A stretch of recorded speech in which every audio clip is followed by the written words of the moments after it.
আবারও মুখোমুখি হচ্ছে ব্রাজিল বনাম আর্জেন্টিনা। সুপার ক্লাসিকোর হাই ভোল্টেজ ম্যাচটি কবে অনুষ্ঠিত হবে? ব্রাজিল আর্জেন্টিনার ম্যাচ মানে বাড়তি উত্তেজনা। দক্ষিণ আমেরিকার এই দুই পরাশক্তির ম্যাচের উত্তাপ ছড়িয়ে যায় সর্বোচ্চ স্তরে।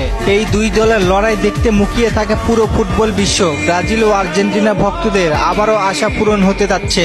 আবারও মুখোমুখি হতে যাচ্ছে দুই চিরপ্রতিদ্বন্দ্বী ব্রাজিল ও আর্জেন্টিনা। সর্বশেষ দুই দলের দেখায় ব্রাজিল হেরেছিল আর্জেন্টিনার কাছে বিশ্বকাপ বাছাই পর্বের সেই ম্যাচে সিলেসাওদেরকে 4-1 গোলের ব্যবধানে হেরেছিল।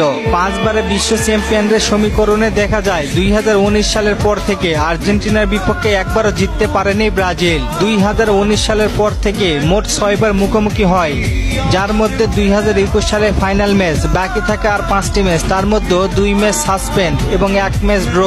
2023 ও 2025 সর্বশেষ দুই দলের দেখে আর্জেন্টিনার কাছে হারতে হয়েছে ব্রাজিলকে। তবে নতুন কোচ কার্লো আনচেলত্তির হাত ধরে সকল হারের বদলা নিতে চায় সেলেসাওরা। ফিফা বিশ্বকাপ 2026-এর আগে আর্জেন্টিনার বিপক্ষে ফ্রেন্ডলি ম্যাচ খেলার প্রস্তাব দিয়েছে ব্রাজিল। ব্রাজিলের বিশ্বস্ত সংবাদ মাধ্যম টিএনসি স্পোর্টসের তথ্য অনুযায়ী আর্জেন্টিনার কাছে ইতিমধ্যে প্রস্তাব পাঠিয়েছে 5 বারের বিশ্ব চ্যাম্পিয়নরা।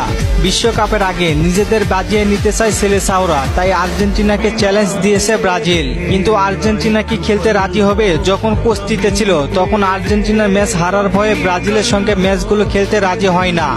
এখনো কি সেই রকমই হবে? আর্জেন্টিনা খেলতে রাজি হবেন কিনা জানিয়ে দিন কমেন্ট করে।